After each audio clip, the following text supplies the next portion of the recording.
When Troy, town for 10 years' wars, withstood the Greeks in valiant wise, then did their foes increase so fast that to resist naught could suffice.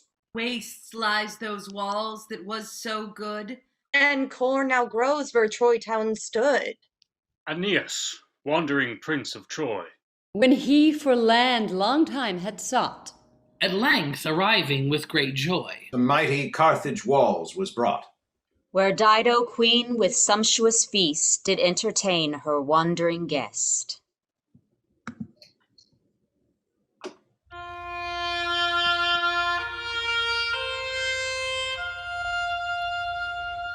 Come, gentle Ganymede, and play with me. I love thee well. Say Juno what she will. I am much better for your worthless love, that will not shield me from her shrewish blows. Today, when as I filled into your cups, which was her daughter's office and array, she reached me such a rap, for that I spilled as made the blood run down about mine ears. What? Dare she strike the darling of my thoughts? By Saturn's soul, and this earth's threatening hair, I vow, if she but once frown on thee more, to hang her, meteor-like, twixt heaven and earth, as once I did for harming Hercules. Oh, might I but see that pretty sport afoot! Oh, how would I with Helen's brother laugh, and bring the gods to wonder at the game. Grace my immortal beauty with this boon, and I will spend my time in thy bright arms. Vulcan shall dance to make thee laughing sport, and my 9 daughters sing when thou art sad. Here, hold, my dearest love, these linked gems my Juno wore upon her wedding day. Put thou about thy neck, mine own sweetheart, and trick thy arms and shoulders with my theft. Aye, this is it. You can sit toying there whilst my Aeneas wanders the seas and rests a prey to every billow's pride. Juno, false Juno, in her chariot's pomp, made her daughter to direct her airy wheels into the windy country of the clouds, where finding Iolus entrenched with storms, she charged him drown my son with all his train. Then gan the winds break open the brazen doors. Poor Troy must now be sacked upon the sea, and Neptune's waves be envious hosts of war. The surges his fierce soldiers to the spoil. What shall I do to save thee, my sweet boy? False Jupiter, rewardest thou virtue so? What, it is not piety exempt from woe? Content thee, mighty Venus, in thy care, since thy Aeneas' wandering fate is firm, whose weary limbs shall shortly make repose in those fair walls I promised of yore. But first in blood must his good fortune bud, before he be the lord of Turnus town. 3 winters shall he with Ruthel's war, which once performed, poor Troy so long suppressed, from forth her ashes shall advance her head, and flourish once again that erst was dead. But bright Ascanius, beauty's better work, shall build his throne amidst those starry towers. No bounds but heaven shall bound his empery. Thus in stout Hector's race 300 years the Roman scepter royal shall remain. How may I credit these thy flattering terms, when yet both sea and ships beset their ships? I will take order for that presently. Mercury, awake, and haste to Neptune's realm, whereas the wind god, warring now with fate, besiege the offspring of our kingly loins. Charge him from me to turn his stormy powers, and fetter them in Vulcan's sturdy brass. Venus, farewell, thy son shall be our care. Come, Ganymede, we must about this gear.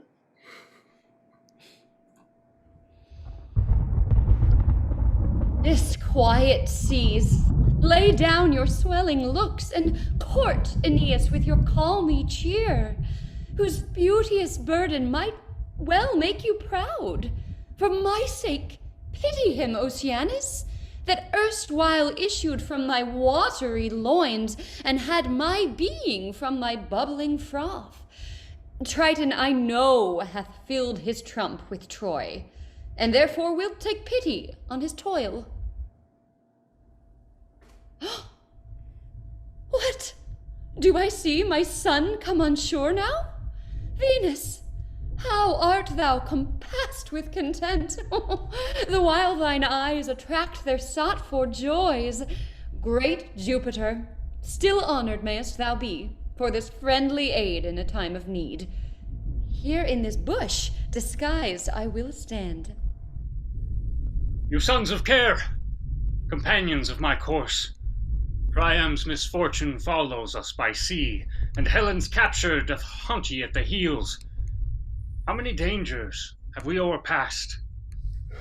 Both barking Scylla and the sounding rocks have you o'ergone, and yet remain alive? Pluck up your hearts, since fate still rests our friend, and changing heavens may these good days return. Oh, brave Prince of Troy, thou only art our God, that by thy fortunes freest us from annoy, and makes our hopes survive to coming joys. Do thou but smile, and cloudy heaven will clear, whose night and day descendeth from thy brows. Though we be now in extreme misery, and rest the map of weather-beaten woe, yet shall the aged sun shed forth his hair to make us live unto our former heat, and every beast the forest doth send forth, bequeath her young ones to our scanted food. Father, I faint. Good father, give me meat. Alas, sweet boy, thou must be still a while till we have fire to dress the meat we killed. Gentle Achates, reach the tinder box that we may make a fire to warm us with, and roast our new-found victuals on this shore. Ascanius, go and dry thy drenched limbs, whilst I, with my Achates, move abroad to know what coast the wind hath driven us on, and whether men or beasts inhabit it. The air is pleasant, and the soil most fit for cities and society supports. Yet much I marvel that I cannot find no steps nor tracks imprinted in the earth. Now is the time for me to play my part. Ho! Young men, saw you as you came any of all my sisters wandering here, having a quiver girded to her side and clothed in a spotted leopard skin? I never saw nor heard of any such. But what may I, fair virgin, call your name, whose looks set forth no mortal form to view, nor speech betrays aught human in thy birth?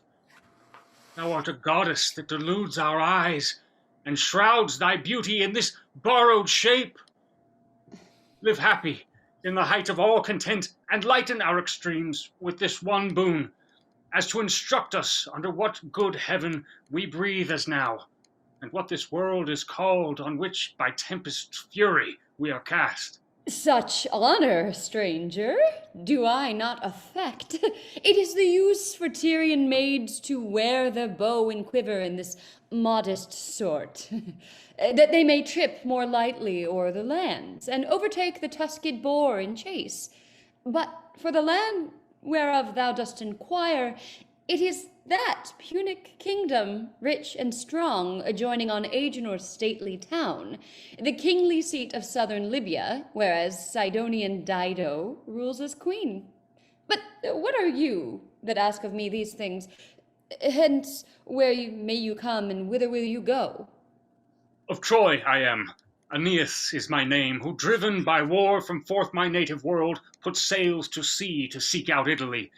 And my divine descent from sceptred Jove, with twice 12 Phrygian ships, I ploughed the deep, and made that way my mother Venus led. But of them all, scarce 7 do anchor safe, and they so racked and weltered by the waves, as every tide tilts twixt their open sides. And all of them, unburdened of their load, are ballasted with billows' watery weight. Fortune hath favoured thee, whate'er thou be, in sending thee into this courteous coast. A god's name on, and haste thee to the court, where Dido will receive ye with her smiles. And for thy ships, which thou supposest lost, not one of them hath perished in the storm, but are arrived, safe not far from hence. And so I leave thee to thy fortune's lot, wishing good luck into thy wandering steps. Arcades, 'tis my mother that has fled. I know her by the moving of her feet. Stay, gentle Venus, fly not from thy son. Too cruel, why wilt thou forsake me thus, or in these shades deceives mine eyes so oft? Why talk we not together, hand in hand, and tell our griefs in more familiar terms? But thou art gone, and leavest me here alone to dull the air with my discursive moan. Why? What are you? Or wherefore do you sow? Wretches of Troy, envied of the winds that crave such favor at your honor's feet. Save, oh save our ships from cruel fire that do complain the wounds of 1,000 waves, and spare our lives, whom every spite pursues. Our hands are not prepared to lawless spoil, nor armed to offend of any kind. Such force is far from our unweaponed thoughts. But tell me, Trojans if you be, unto what fruitful quarters were you bound before that Boreas buckled with your sails? Here there is a place, Hesperia termed by us, an ancient empire, famoused for arms, and fertile in fair Ceres' furrowed wealth, which now we call Italia, of his name that in such peace long time did rule the same.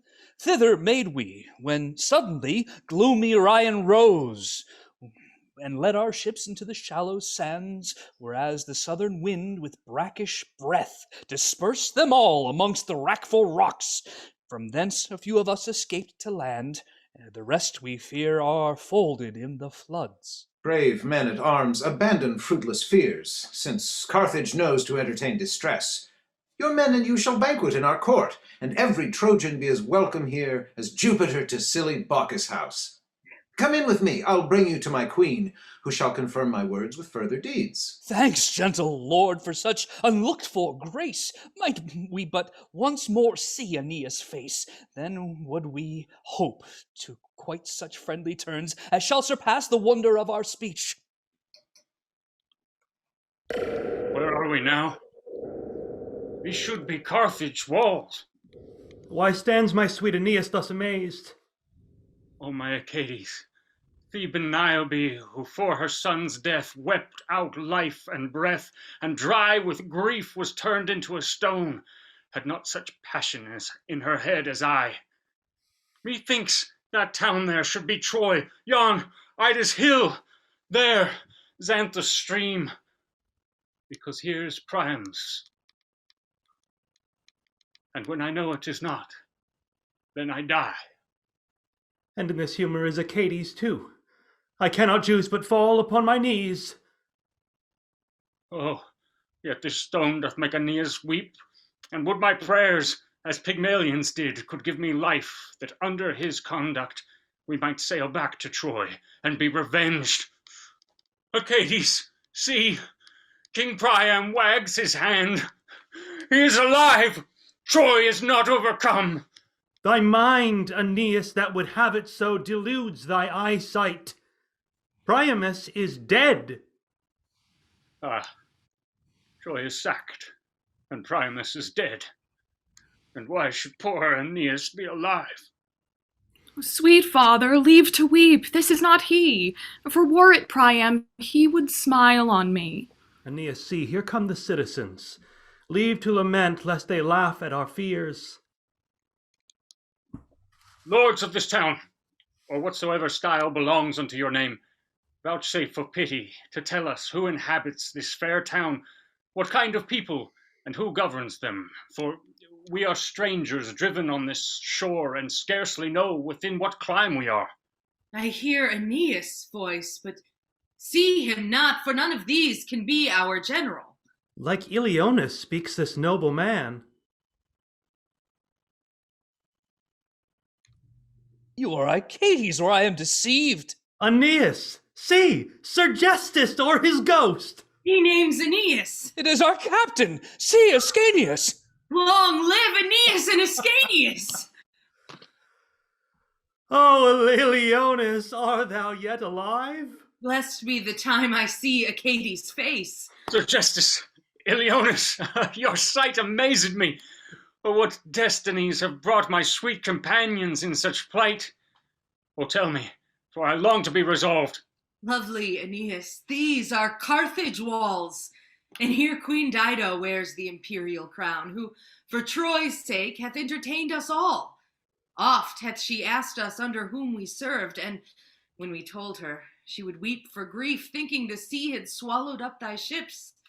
And now she sees thee, how she will rejoice. See where her suitors pass through the hall, bearing a banquet. Dido is not far.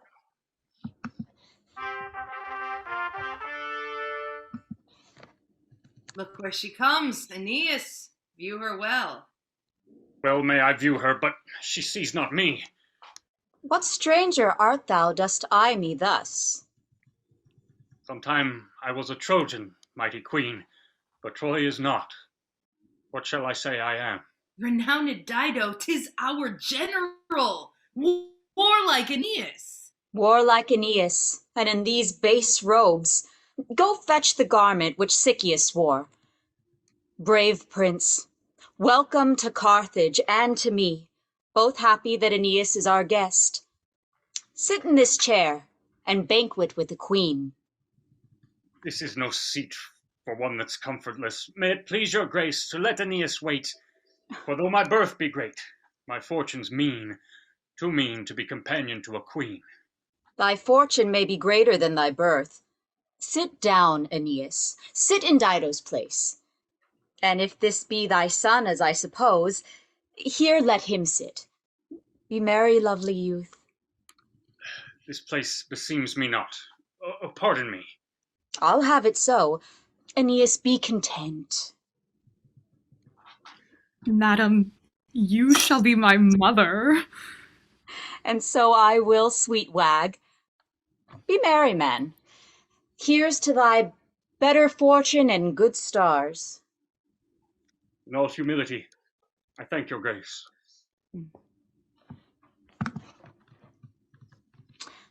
Remember who thou art. Speak like thyself. Humility belongs to common grooms. And who so miserable as Aeneas is?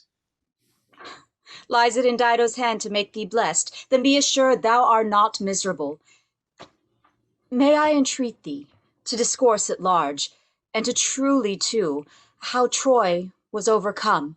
For many tales go of that city's fall, and scarcely do agree one upon the point. A woeful tale bids Dido to unfold, and makes Aeneas sink at Dido's feet. What, faints Aeneas to remember Troy, in whose defense he fought so valiantly? Look up and speak. Then speak Aeneas with Achilles' tongue. The Grecian soldiers, tired with 10 years' war, began to cry, "Let us unto our ships. Troy is invincible. Why stay we here?"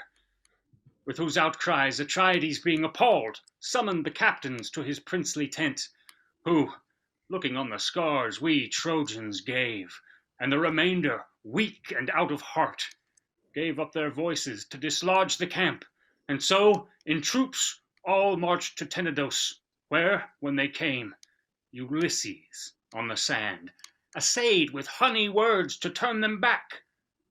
The winds did drive huge billows to the shore, and heaven was darkened with tempestuous clouds.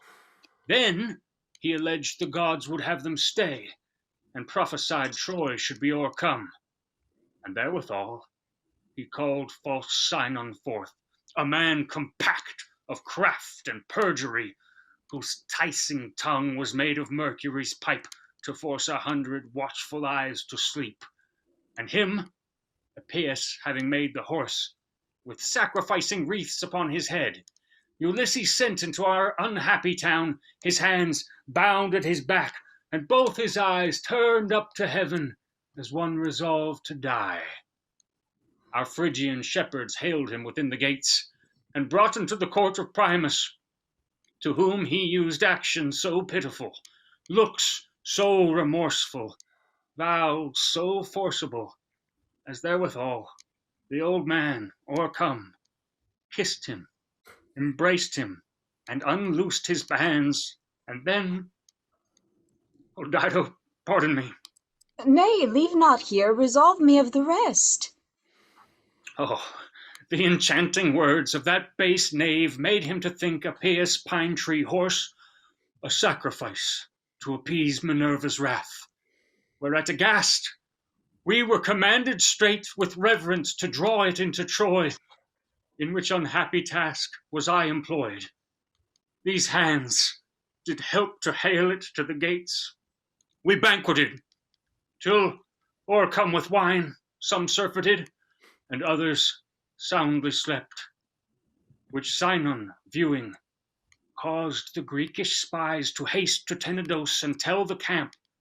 Then he unlocked the horse from out his entrails. Neoptolemus, setting his spear upon the ground, leapt forth, and after him 1,000 Grecians more, and through this breach did march into the streets, where meeting with the rest, "Kill, kill," they cried. Frighted with this confused noise, I rose, and looking from a turret might behold young infants swimming in their parents' blood, headless carcasses piled up in heaps, old men with swords thrust through their aged sides, kneeling for mercy to a Greekish lad, who with steel pole axes dashed out their brains. Then buckled on my armor, drew my sword, and thinking to go down, came Hector's ghost, with ashy visage, bluish sulphur eyes, thongs at his heels, by which Achilles' horse drew him in triumph through the Greekish camp, burst from the earth, crying, "Aeneas, fly! Troy is afire, the Grecians have the town." Oh, Hector, who weeps not to hear thy name?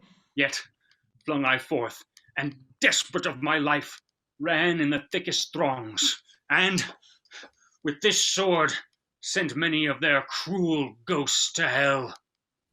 At last came Pyrrhus, fell and full of ire, his harness dropping blood, and on his spear the mangled head of Priam's youngest son, and after him his band of Myrmidons, which made the funeral flame that burnt fair Troy.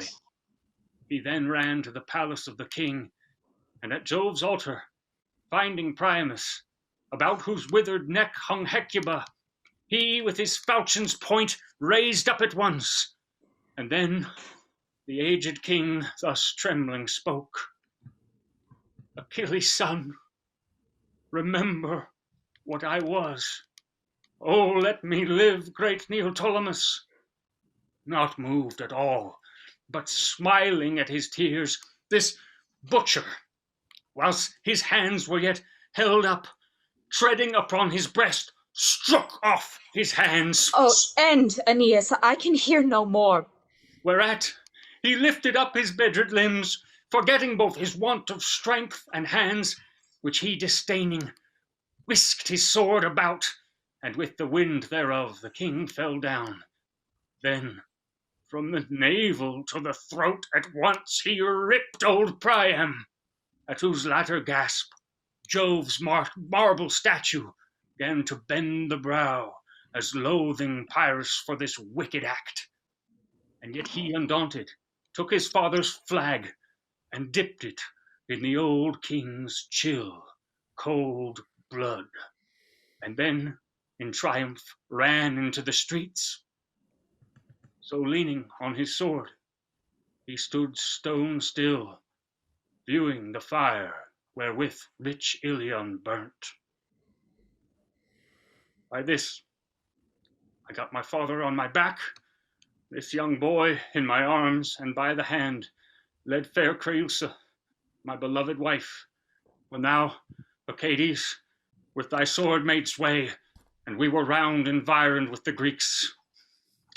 Oh, there I lost my wife, and had we not fought valiantly, I had not told this tale.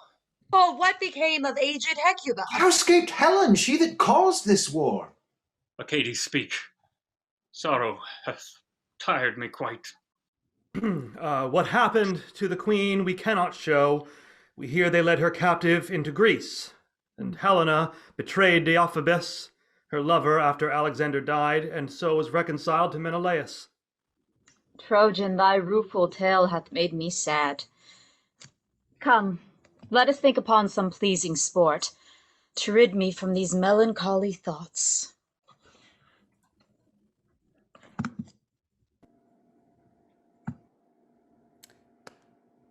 Fair youth, stay thou with Dido's waiting maid. I'll give thee sugar almonds, sweet conserves, a silver girdle, and a golden purse, and this good prince shall be thy keeper. Are you Queen Dido's son? Aye, and my mother gave me this fine bow. Shall I have such a quiver and a bow? Such bow, such quiver, and such golden shafts will Dido give to sweet Ascanius. For Dido's sake I take thee in my arms, and stick some spangled feathers in thy hat. Eat comfits, youth, and thou shalt hear a song. Beauty is but a flower which wrinkles will devour. Brightness falls from the air. Queens have died young and fair. Dust hath closed Helen's eyes. I am sick, I must die. Lord, have mercy on us. Lord, have mercy on us. Haste therefore each degree to welcome destiny. Heaven is our heritage, earth but a player's stage. Mount we unto the sky. I am sick, I must die. Lord, have mercy on us. Lord, have mercy on us. Now he is fast asleep, and in this grove amongst green brakes I'll lay Ascanius, and strew him with sweet-smelling violets, blushing roses, purple hyacinth. My milk-white doves shall be his sentinels, who, if that any seek to do him hurt, will quickly fly to Venus's fist. Now, Cupid, turn thee into Ascanius' shape, and go to Dido, who, instead of him, then touch this arrowhead upon her breast, that she may dote upon Aeneas' love, and by that means repair his broken ships, victual his soldiers, give him wealthy gifts, and he at last depart to Italy, or else in Carthage make his kingly throne. I will, fair mother, and so play my part, and every touch shall wound Queen Dido's heart. Sleep, my sweet nephew, in these cooling shades, free from the murmur of these running streams, the cry of beasts, the rattling of the winds, and nothing interrupt thy quiet sleep till I return and take thee hence again.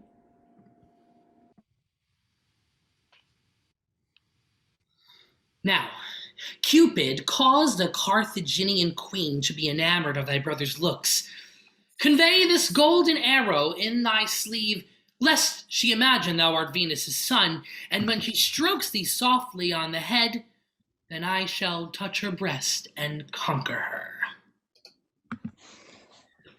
How long, fair Dido, shall I pine for thee? 'Tis not enough that thou dost grant me love, that I may enjoy what I desire. That love is childish which consists in words. Iarbis, know that thou of all my wooers, and yet have I had many mightier kings, hast had the greatest favours I could give. I fear me Dido hath been counted light in being too familiar with Iarbis. Dido is the favour I request. Fear not, Iarbis.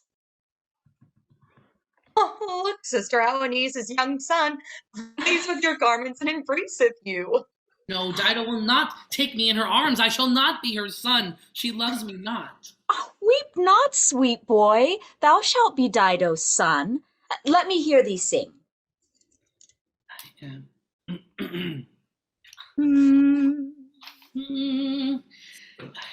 Spring, the sweet spring, is the year's pleasant king. Cold dusting, the pretty birds do sing. Cuckoo, jug, jug, poo-wee, too, wee-ta, woo. No more, my child. Now talk another while, and tell me, where learnest thou this pretty song? My cousin Helen taught it me in Troy.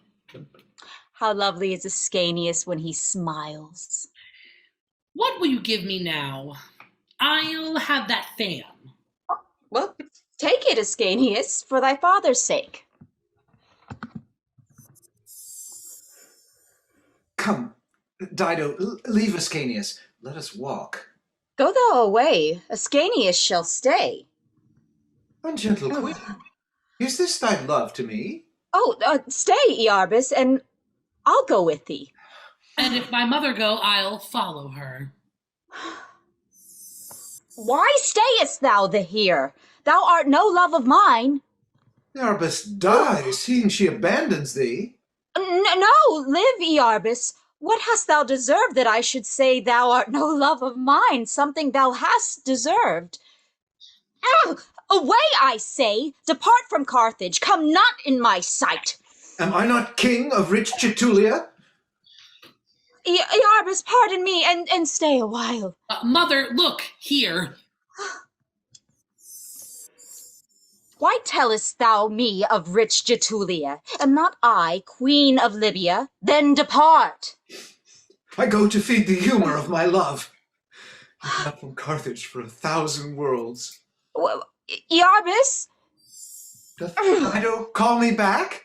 No, but I charge thee never look on me. Put out both my eyes, or let me die. Wherefore doth Dido bid Iarbis go? Because his loathsome sight offends mine eye, and in my thoughts is shrined another love. Oh, Anna, didst thou know how sweet love were, full soon wouldst thou abjure this single life. Poor soul, I know too well the sower of love. Oh, that Iarbis could but fancy me. Is not Aeneas fair and beautiful? Yes, and Iarbis foul and favourless. Is he not eloquent in all his speech? Yes, and Iarbis rude and rustical. Name not Iarbis, but sweet Anna, say, is not Aeneas worthy of Dido's love? Oh, sister, were you empress of the world, Aeneas well deserves to be your love. So lovely is he that, where'er he goes, the people swarm to gaze him in the face. But tell them none shall gaze on him but I, lest their gross eye-beams taint my lover's cheeks. Anna, good Anna, Anna, go for him, lest with these sweet thoughts I melt clean away. Then, sister, you'll abjure Iarbis' love. Yet must I hear that loathsome name again. Run for Aeneas, or I'll fly to him. You shall not hurt my father when he comes? No, for thy sake I'll love thy father well. O dull conceited Dido, that till now didst never think Aeneas beautiful. But now, for quittance of this oversight, I'll make me bracelets of his comely hair. His glistening eyes shall be my looking glass, his lips an altar where I'll offer up so many kisses as the sea hath sands. Instead of music, I will hear him speak. His look shall be my only library, and thou, Aeneas, Dido's treasury. Oh, here he comes. Love, love, give Dido leave to be more modest than her thoughts admit, lest I be made a wonder to the world. Achates, how doth Carthage please your lord? That will Aeneas show your majesty. Aeneas, art thou there? I understand your highness sent for me. No. But now that thou art here, tell me, in sooth, in what might Dido highly pleasure thee? So much have I received at Dido's hands, as without blushing I can ask no more. Yet, Queen of Carthage, are my ships unrigged, my sails all rent in sunder with the wind, my oars broken, and my tackling lost. Yea, all my navy split with rocks and shelves, our masts the furious winds strook overboard, which piteous wants, if Dido will supply, we will account her author of our lives. Aeneas, I'll repair thy Trojan ships, conditionally that thou wilt stay with me and let Achates sail to Italy. I'll give thee tackling made of rivaled gold, oars of massy ivory full of holes. Thy anchors shall be hewed from crystal rocks. For ballast, empty Dido's treasury. Take what ye will, but leave Aeneas here. Achates, thou shalt be so meanly clad, as sea-born nymphs shall swarm about thy ships, and wanton mermaids court thee with sweet songs, so that Aeneas may stay here with me. Wherefore would Dido have Aeneas stay? To war against my bordering enemies. Aeneas, think not Dido is in love, for if that any man could conquer me, I had been wedded ere Aeneas came. See where the pictures of my suitors hang? And are not these as fair may be?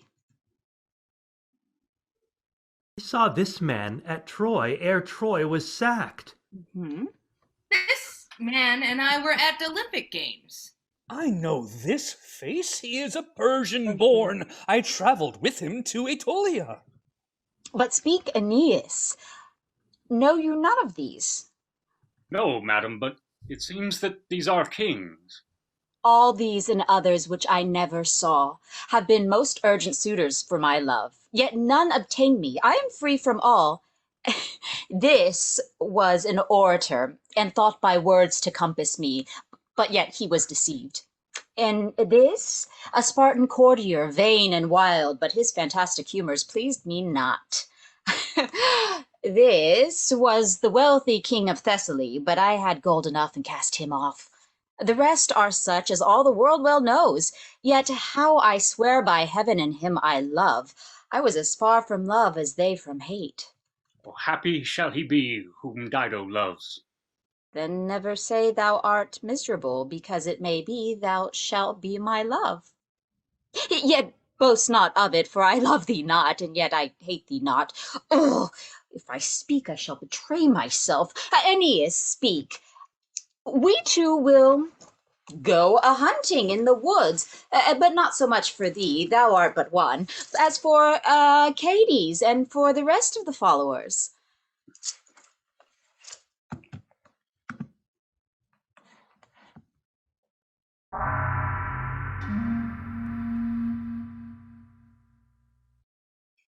Here lies my hate, Aeneas, cursed brat, the boy wherein false death delights, the heir of fame, the favourite of the fates, that ugly sprite that shall outwear my wrath and wrong my deity with high disgrace.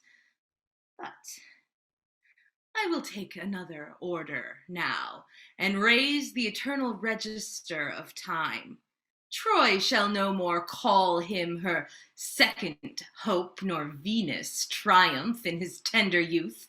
For here, in spite of heaven, I'll murder him, and feed infection with his let-out life. Say, Paris, now shall Venus have the ball? Say, vengeance, now shall her Ascanius die! What should this mean? My doves are back returned, who warn me of such danger pressed at hand to harm my sweet Ascanius' lovely life. Juno, my mortal foe, what make you here? Fie, Venus, that such causeless words of wrath should e'er defile so fair a mouth as thine. Are we not both sprung of celestial race, and banquet as two sisters with the Out, gods? hateful hag! Thou wouldst have slain my son had not my doves discovered thy intent. But I will tear thy eyes from forth thy head, and feast the birds with their blood-shotten balls, if thou but lay thy fingers on my boy. Is this, then, all the thanks that I shall have for saving him from snakes and serpents' stings that would have killed him as he sleeping lay? What? Though I was offended with thy son, and mustered all the winds into his wrack, and urged each element to his annoy, yet now I do repent me of his grief, and wish that I had never wronged him so. Bootless I saw it was to war with fate, and planted love where envy erst had sprung. Sister of Jove, if that thy love be such, we two as friends one fortune will divide. Cupid shall lay his arrows in thy lap, and to a scepter change his golden shafts.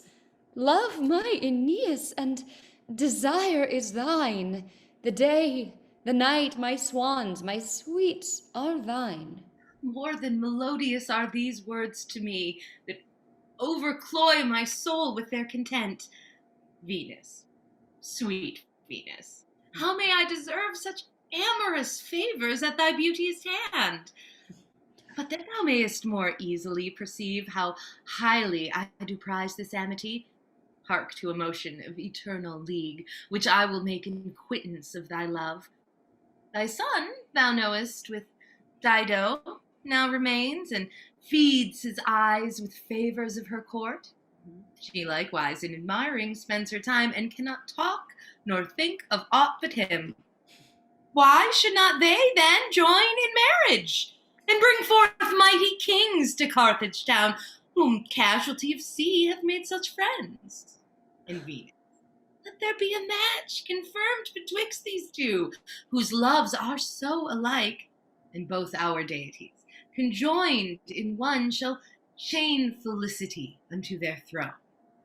Well, could I like this reconcilement's means, but much I fear my son will ne'er consent. Fair queen of love, I will divorce these doubts, and find the way to weary such fond thoughts. This day a hunting forth both will ride. I'll make the clouds dissolve their watery works, then in one cave the queen and he shall meet, and interchangeably discourse their thoughts, whose short conclusion will seal up their hearts unto the purpose which we now propound. Be it as you will have it for this once. Meantime, Ascanius shall be my charge. Aeneas, think not but I honor thee, that thus in person go with thee to hunt. My princely robes, thou seest, are laid aside. The woods are wide, and we have store of game. Lords, go before. We two must talk alone. Gentle, can she wrong Iarbas so? I'll die before a stranger have that grace. We two will walk alone? What words be these? What makes Iarbas here of all the rest? We could have gone without your company. But love and duty led him on, perhaps, to press beyond acceptance to your sight. My man of Troy, do I offend thine eyes? Or art thou grieved thy betters press so nigh? How now, Getulian? Are ye grown so brave to challenge us with your comparisons? Peasant, go seek companions like thyself, and meddle not with any that I love. Women may wrong by privilege of love, but should that man of men, Dido, accept, have taunted me in these opprobrious terms, I would have either drunk his dying blood, or else I would have given my life in gage. Sister, see Ascanius in his pomp, bearing his hunt spear bravely in his hand. Yea, dear son, are you so forward now? Ay, mother, these wanton weapons serve my war, which I will break betwixt a lion's jaws. How like his father speaketh he in all. And might I live to see him sack rich Thebes, or load his spear with Grecian princes' heads, then would I wish me with my father's tomb, and dead to honor that have brought me up. Might I live to see thee shipped away, and hoist aloft on Neptune's hideous hills, then would I wish me in fair Dido's arms, and dead to scorn that hath pursued me so. Stout friend Achates, dost thou know this wood? As I remember, here you shot the deer that saved your famished soldiers' lives from death. Aeneas, let's away. Some to the mountains, some unto the soil, you to the valleys, thou unto the house.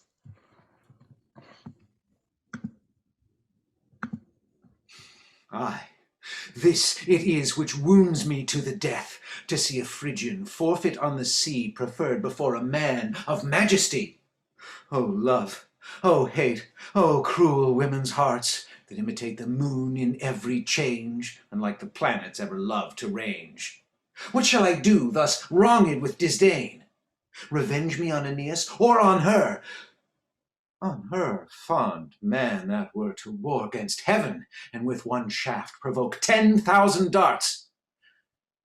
This Trojan's end will be thy envy's aim, whose blood shall reconcile thee to content. And Dido, that now holdeth him so dear, will die with very tidings of his death. O God of heaven, turn the hand of fate unto that happy day of my delight.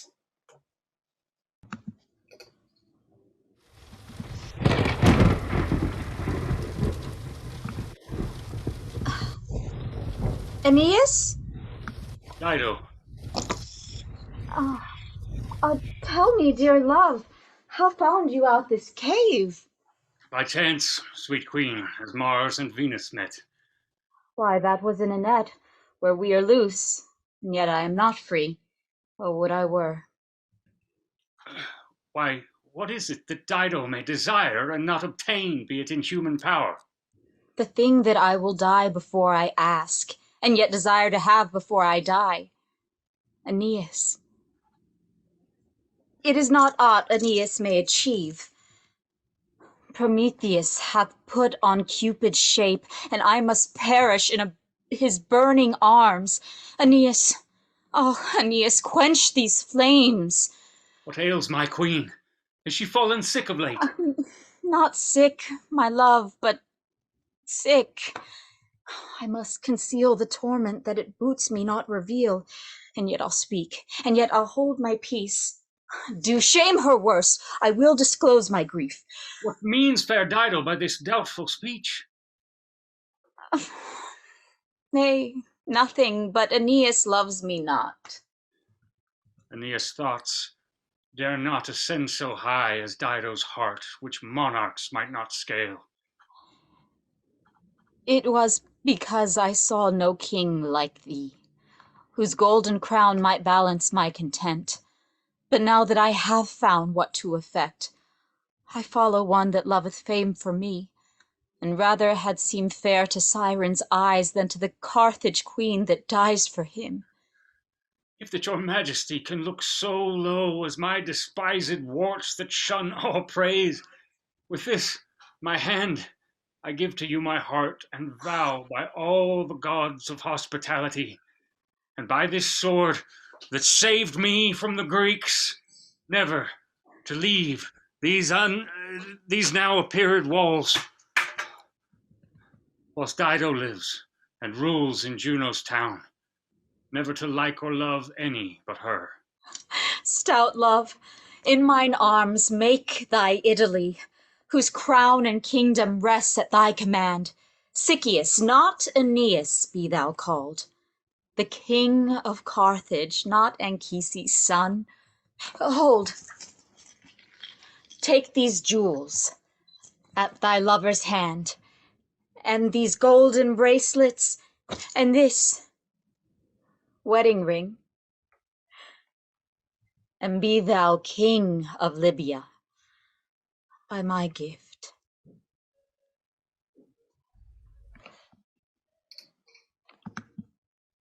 Ah, did ever men see such a sudden storm, or day so dear, so suddenly overcast? I think some fell enchantress dwelleth here, that can call them forth whenas she please, and dive into black tempest's treasury whenas she means to mask the world with clouds. In all my life, I never knew the like. It hailed, it snowed, it lightened all at once. I think it was the devil's reveling night.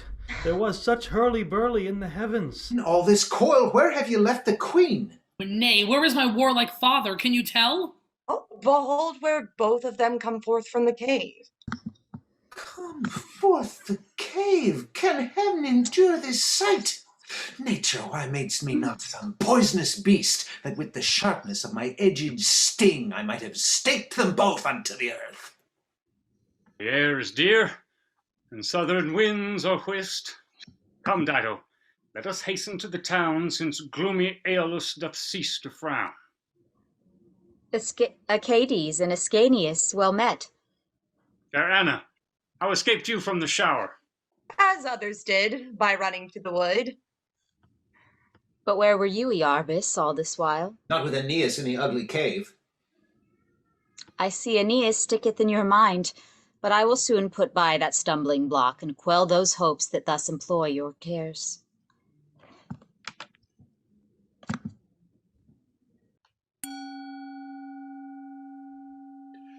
Eternal Jove, great master of the clouds, father of gladness and all frolic thoughts, hear, oh, hear Iarbas' plaining prayers, whose hideous echoes make the welkin howl. The woman that thou willed us entertain, were straying in our borders up and down, she craved a hide of ground to build her town, with whom we did divide both laws and land, and all the fruits that plenty else sends forth, scorning our loves and loyal marriage rites, yields up her beauty to a stranger's bed.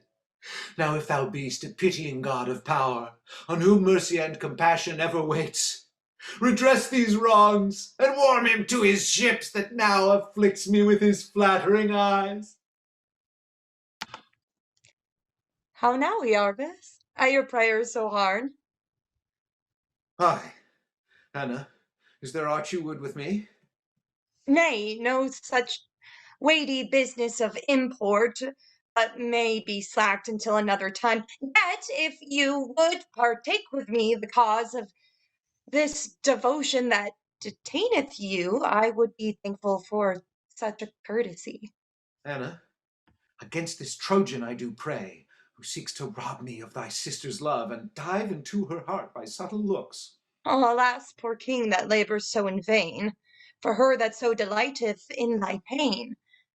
Be ruled by me, and seek some other love, whose yielding heart may yield thee more relief. Mine eye is fixed where fancy cannot start. Oh, leave me to my silent thoughts. I will not leave Iarbas, whom I love, in this delight of dying pensiveness, away with Dido. Anna be thy song, Anna that doth admire thee more than heaven. I may nor will list to such loathsome change that intercepts the course of my desire. And I will fly from those alluring eyes that do pursue my peace where'er it goes. What, Iarbas, stay! Oh, loving Iarbas, stay! Oh, hard-hearted will not deign to hear me speak.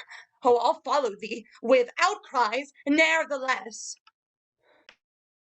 Carthage, my friendly host, but you, since destiny doth call me from thy shore, Mercury this night, descending in a dream, hath summoned me to fruitful Italy. Jove wills it so, my mother wills it so. Let my queen Dido grant, and then I go.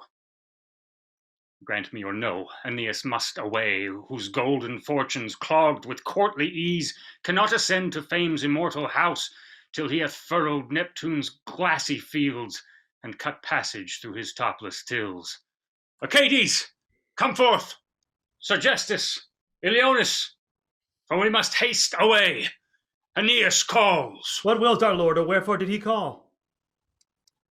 The dreams that did beset my bed when sleep but newly had embraced the night commands me leave these unrenowned realms and slice the sea with sable-colored ships. Yet Dido casts her eyes like anchors out to stay my fleet from loosing forth the bay.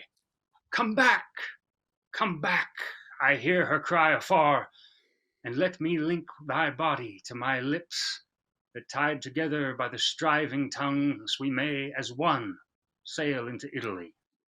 Banish that ticing dame from forth your mouth, and follow your foreseeing stars in all. This is no life for men at arms to live, where dalliance doth consume a soldier's strength. My, let us build a city of our own, and not stand lingering here for amorous looks. Will Dido raise old Priam forth his grave, and build the town again the Greeks did burn? No, no, she cares not how we sink or swim, so she may have Aeneas in her arms. To Italy, sweet friends, to Italy. We will not stay a minute longer here. Trojans, aboard, and I will follow you. To leave her so, and not once say farewell, were to transgress against all laws of love. Her silver arms will coil me round about, and tears of pearl cry, Stay, Aeneas, stay. Each word she will then contain a crown, and every speech be ended with a kiss. To see, Aeneas, find out Italy. Oh, Anna, run into the waterside. They say Aeneas' men are going aboard. It may be he will steal away with them. Oh, stay not to answer me. Run, Anna, run. Oh, foolish Trojans that would steal from hence and not let Dido understand their drift. I would have given Achates stores of gold and Ilonius gum and Libyan spice. Oh, it was time to run. Aeneas had been gone, and the sails were hoisting up, and he aboard. Is this thy love to me? O princely Dido, give me leave to speak. I went to take my farewell of Achates. How haps Achates bid me not farewell? Because I feared your grace would keep me here. To rid thee of that doubt, aboard again. I charge thee, put to sea and stay not here. Then let Aeneas go aboard with us. Get you aboard. Aeneas means to stay. The sea is rough, the winds blow to the shore. Oh, false Aeneas! Now the sea is rough, but when you were aboard 'twas calm enough. Thou and Achates meant to sail away.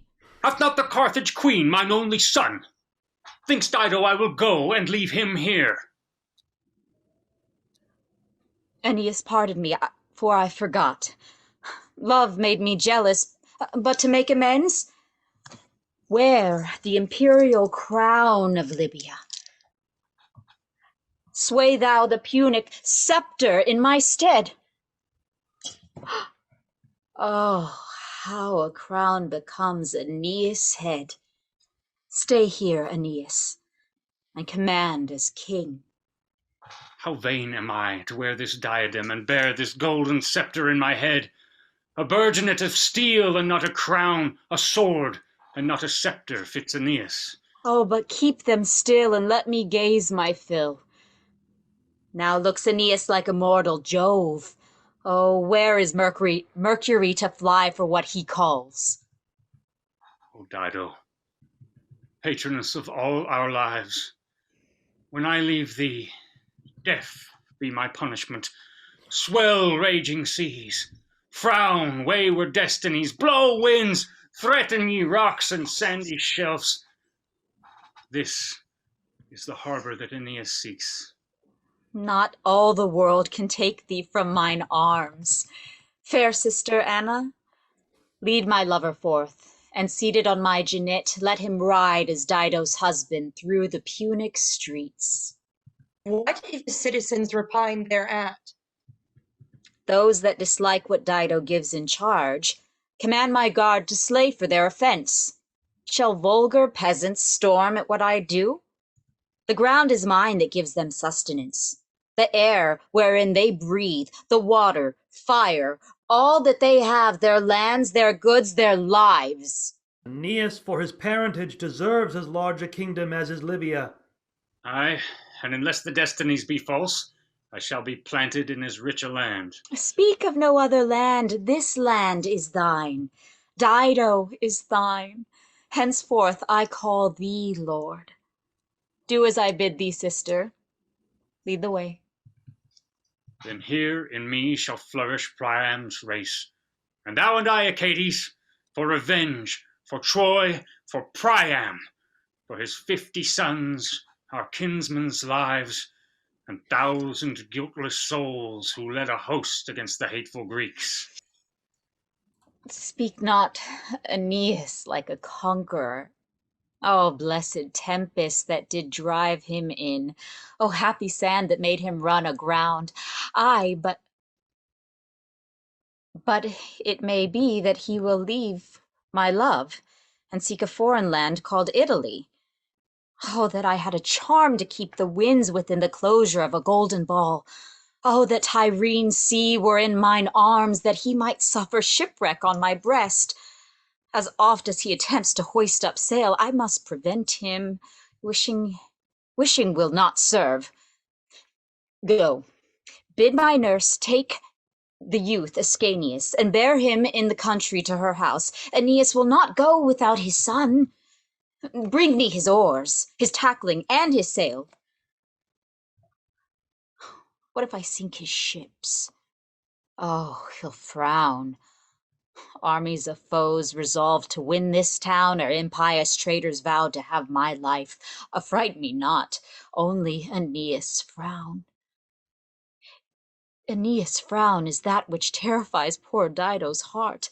Not bloody spears appearing in the air presage that downfall of my empery, no, nor blazing comments threaten Dido's death.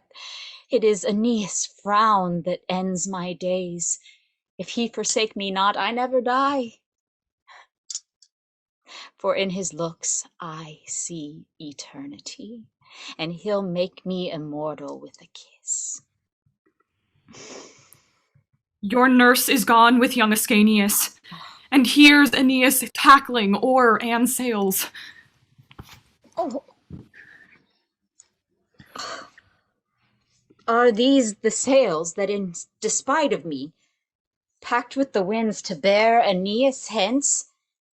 Is this the wood that grew in Carthage plains, and would be toiling in the watery billows to rob their mistress of her Trojan guest? O cursed tree, hadst thou but wit or sense to measure how I prize Aeneas' eyes, Aeneas' love, thou wouldst have leapt from out the sailor's hands and told me that Aeneas meant to go.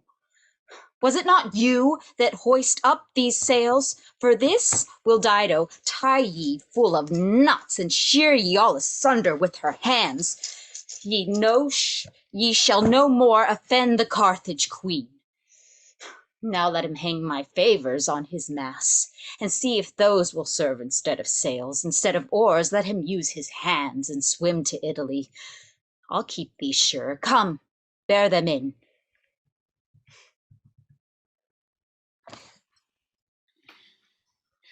My lord Ascanius, you must come with me. Whither must I go? I'll stay with my mother. No, thou shalt go with me unto my house. I have an orchard that hath a store of plums, brown almonds, service-ripe figs, and dates, a garden where are beehives full of honey. And in the midst doth run a silver stream, where thou shalt see red-gilled fishes leap, and white swans, and many lovely waterfowls. Now speak, Ascanius, will you go or no? Come, I'll go. How far hence is your house? But hereby, youth, we shall get thither straight. Nurse, I am weary. Will you carry me? Aye, so you'll dwell with me and call me mother. So you'll love me? I care not if I do.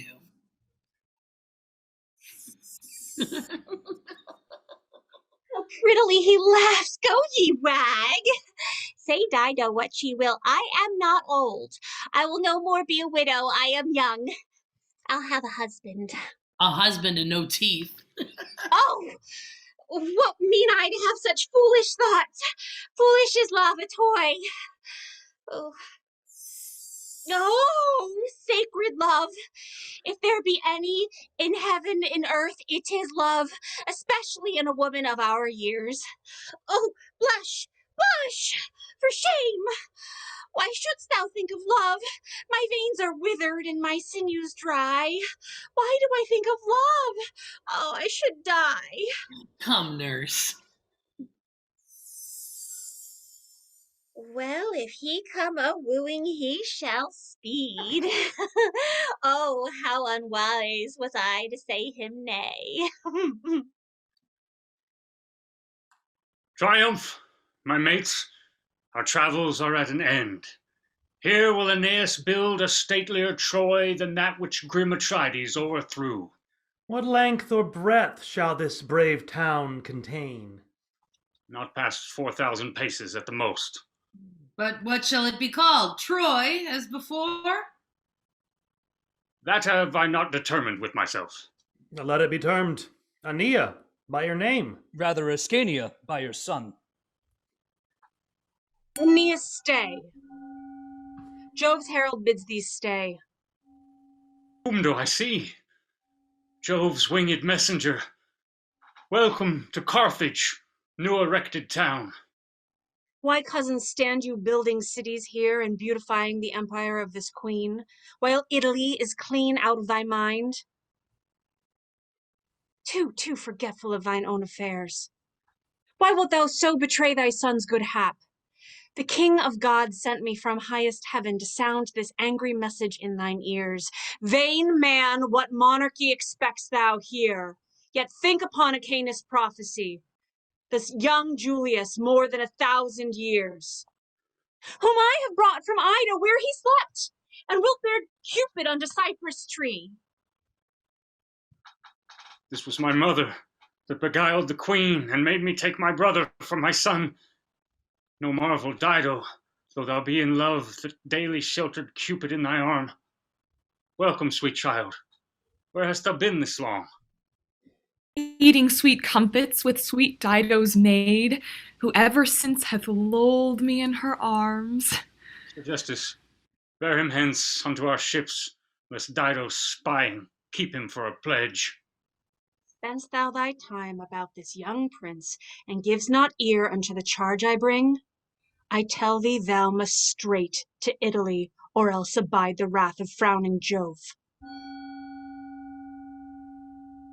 How should I put into the raging deep, who have no sails nor tackling for my ships? Though she repaired my fleet and gave me ships, yet hath she ta'en away my oars and masts, and left me neither sail nor stern aboard. How now, Aeneas, sad? What means these dumps? Iarbas, I am clean beside myself. Jove hath heaped upon me such a desperate charge, which neither art nor reason may achieve. As how, I pray, may I entreat you tell? With speed he bids me sail to Italy, when I want both rigging for my fleet and also furniture for these my men. If that be all, then cheer thy drooping looks, for I will furnish thee with such supplies.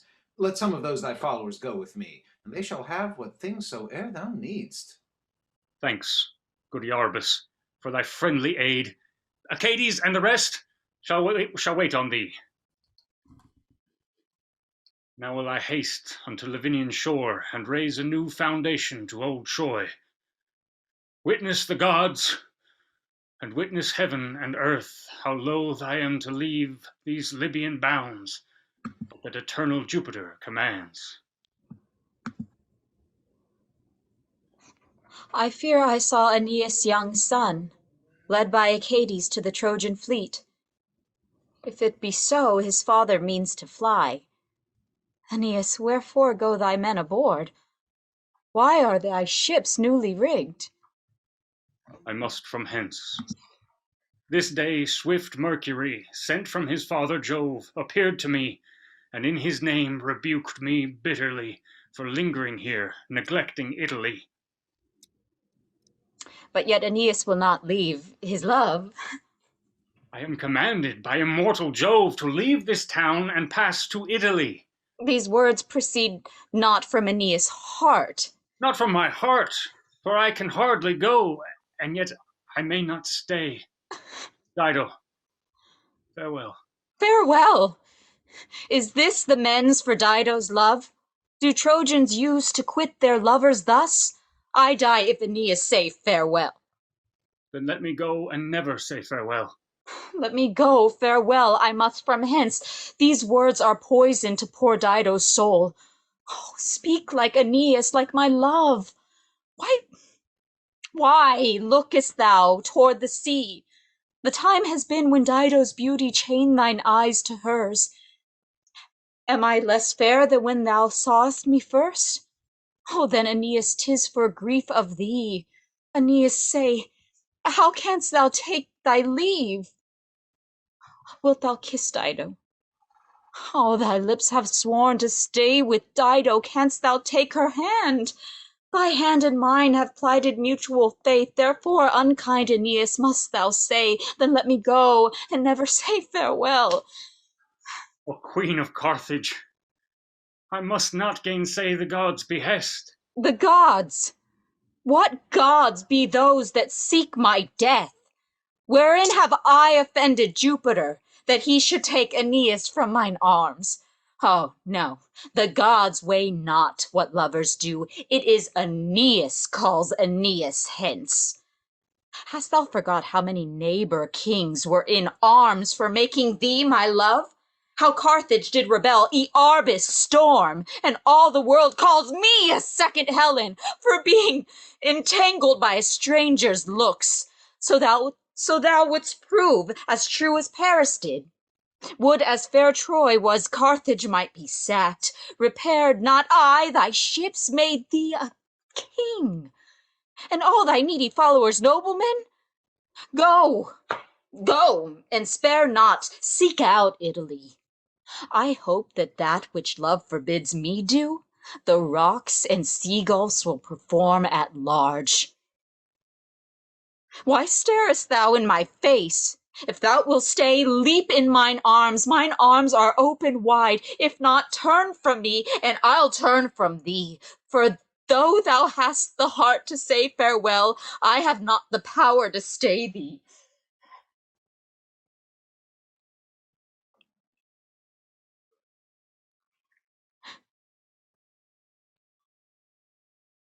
Is he gone?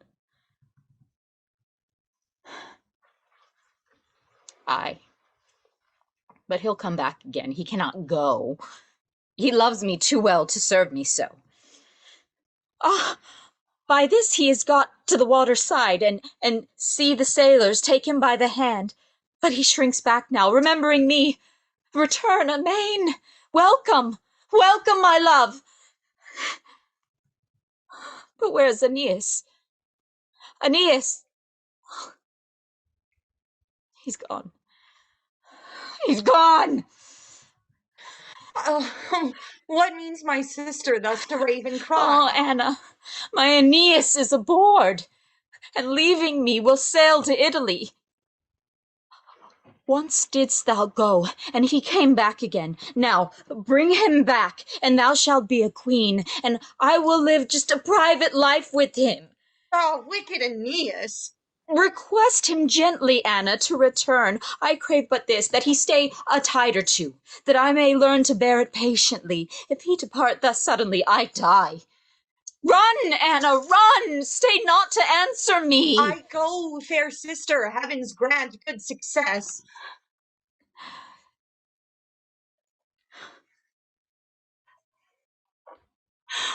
Oh, Dido, your young son Ascanius is gone. He stayed with me last night, and in the morning he was stolen from me. I think the fairies have beguiled me. O cursed hag, and a false dissembling wretch, that slayest me with thy harsh and hellish tale! Thou for some petty gift hast let him go, and I am thus deluded of my son. Away with her to prison presently, traitoress too keen and cursed sorceress. I know not what you mean by treason. I am as true as any one of yours. Away with her, suffer her to not speak. Oh, my sister comes. I like not her sad looks. Before I came, Aeneas was aboard and spying me hoist up the sails amain. Then again they drive into the ocean, which when I viewed, I cried, Aeneas, stay! Dido, fair Dido, wills Aeneas stay! And yet he whose heart's of adamant or flint, my tears nor plaints could mollify a whit, and he, caught under hatches, sailed away. Anna, Anna, I will follow him. Can ye go when he hath all your fleet? I'll frame me wings of wax like Icarus, and o'er his ships will soar into the sun. Oh, Anna, fetch me Orion's harp, and that I may tice a dolphin to the shore and ride upon his back unto my love. Look, sister, look. Lovely Aeneas' ships. Now is he come on shore, safe without hurt. See where he comes. Welcome, welcome, my love. Sister, leave these idle fantasies. Sweet sister, cease. Remember who you are. Dido I am, unless I be deceived. And must I rave thus for a runagate? Must I make ships for him to sail away? Nothing can bear me to him but a ship, and he hath all my fleet. What shall I do? But I, in fury of this oversight, I must be the murderer of myself. Anna, not far from hence there is a woman famous for arts, daughter unto the nymphs Hesperides, who willed me sacrifice his ticing relics. Go, Anna, bid my servants bring me fire. How long will Dido mourn a stranger's flight that hath dishonored her and Carthage both? How long shall I with grief consume my days and reap no guerdon for my truest love? Iarbas, talk not of Aeneas. Let him go. Lay to thy hands and help me make a fire that shall consume all that this stranger left, for I intend a private sacrifice. Afterwards will Dido grant me love? Aye, Iarbas, after this is done, none in the world shall have my love but thou. Now, Dido, with these relics, burn thyself.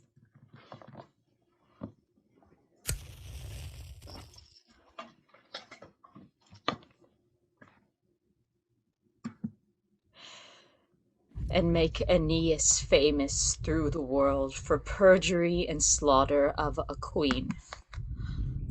I lived and ran the course fortune did grant, and under earth my great ghost now shall wend a goodly town I built, and saw my walls happy, alas, too happy. If these coasts the Trojan ships had ever touched, still here lies the sword that in the darkest cave he drew, and swore by to be true to me. Thou shalt burn first. Thy crime is worse than his. These letters, lines, and perjured papers all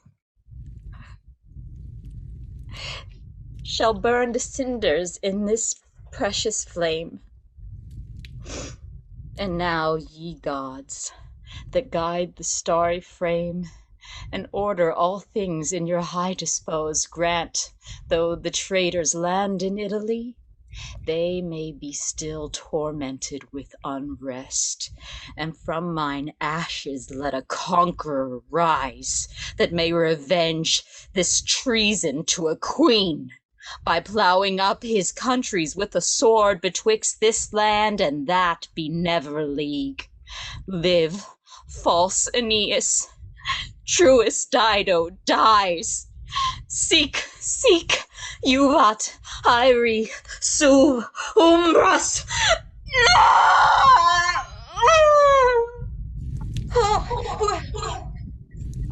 Help me, Iarbas.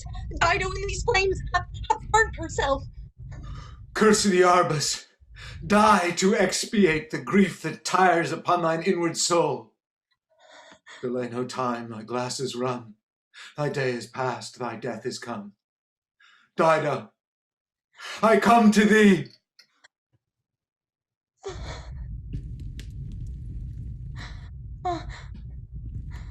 Oh, wretched Dido, Queen and Carthage joy, my sweet sister dear, whose love wrought dire annoy. What can these tears or cries prevail me now? Dido is dead, Iarbas slain. Oh, Iarbas, my dear love, oh, sweet Iarbas and his sole delight, what fatal destiny envies me thus, to see my sweet Iarbas slay himself? But Anna now shall honor thee in death, and mix her blood with thine. This shall I do, that gods and men may pity this my death, and rue our ends senseless of life or death.